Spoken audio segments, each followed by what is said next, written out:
Assalamualaikum warahmatullahi wabarakatuh. Kami dari kelompok 6 yang beranggotakan Betli Laya dan Muhammad Rifki.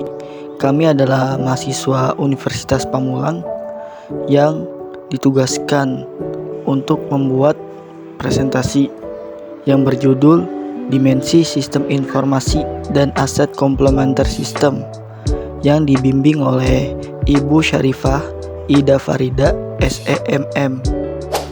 Apa sih dimensi sistem informasi?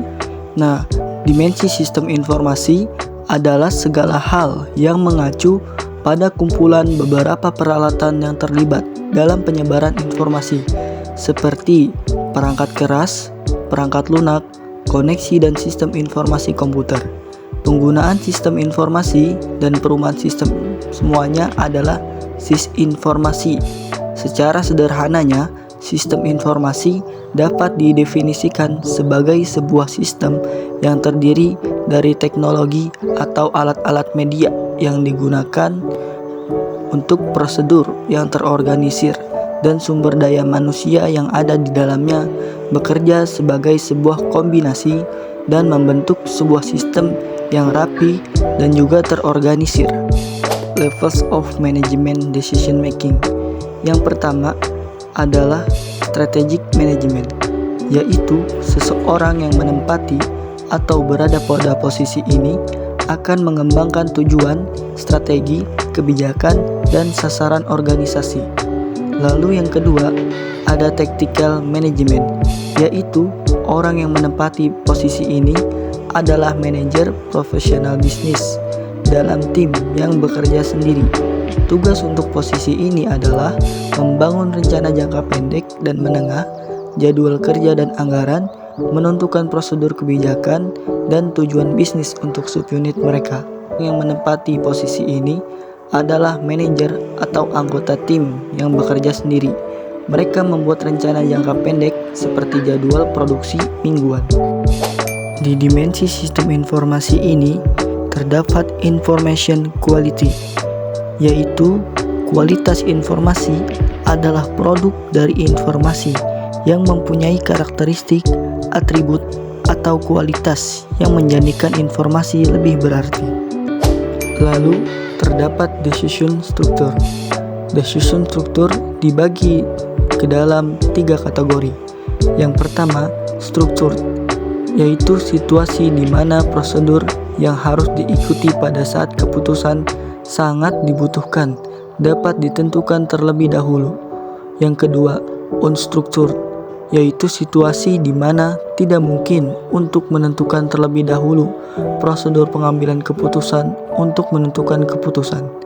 Yang ketiga, semi-structured, yaitu prosedur pengambilan keputusan yang dapat ditentukan terlebih dahulu tetapi tidak cukup untuk menghasilkan keputusan yang direkomendasikan. Kinds of application used as information system. Ada cukup banyak aplikasi yang digunakan oleh suatu perusahaan guna mendukung dan mengatasi masalah serta membuat keputusan. Aplikasi tersebut adalah yang pertama, aplikasi Decision Support System atau yang disingkat yaitu DSS. Yang kedua ada Management Information System. Yang ketiga ada Online Analytical Processing. Yang keempat Geographic Information System. Yang kelima Data Visualization System. Yang keenam Executive Information System. Yang ketujuh ada Enterprise Interactive Portals. Lalu 3 dimensi sistem informasi. Yang pertama, elemen manajemen. Terdapat kepemimpinan, strategi, dan perilaku manajemen. Yang kedua, organisasi. Yang terdapat hierarki, organisasi, keahlian fungsional, proses bisnis budaya, dan kelompok politis. Yang terakhir, teknologi. Yang terdapat perangkat keras, perangkat lunak, dan teknologi jaringan serta komunikasi. Selanjutnya, aset komplementer. Aset komplementer merupakan aset yang dibutuhkan untuk mendapatkan nilai dari investasi utamanya, atau bisa juga disebut sebagai aset pendukung dari aset utama. Sebagai contoh, untuk menciptakan nilai atas kereta api, maka membutuhkan investasi tambahan atau investasi yang digunakan untuk mendukung dari kegunaan kereta api itu tersendiri. Misalnya seperti rel kereta api, lokomotif, petugas struktur, pengaturan yang mengatur dan mengawasi, dan penggunaan dari kereta api itu tersendiri. Tanpa adanya aset komplementer, nilai investasi atas kereta api tidak akan memiliki nilai, karena tanpa adanya aset komplementer, kereta api itu tidak dapat digunakan.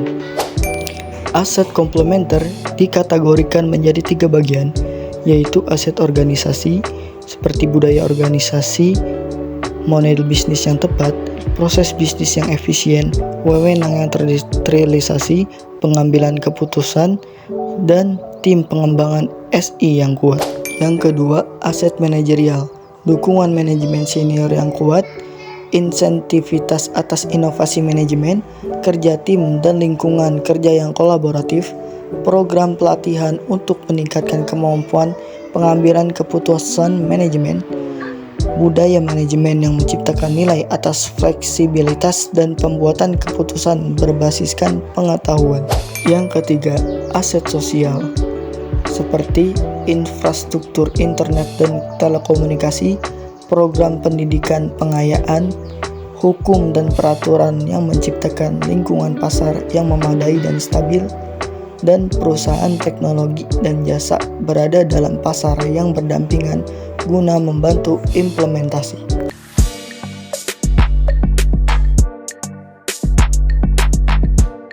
Sekian yang dapat bisa kelompok kami sampaikan. Semoga yang melihat tayangan video presentasi ini bisa bermanfaat dalam menambah wawasan serta pengetahuan dalam sistem informasi manajemen. Sekian, terima kasih.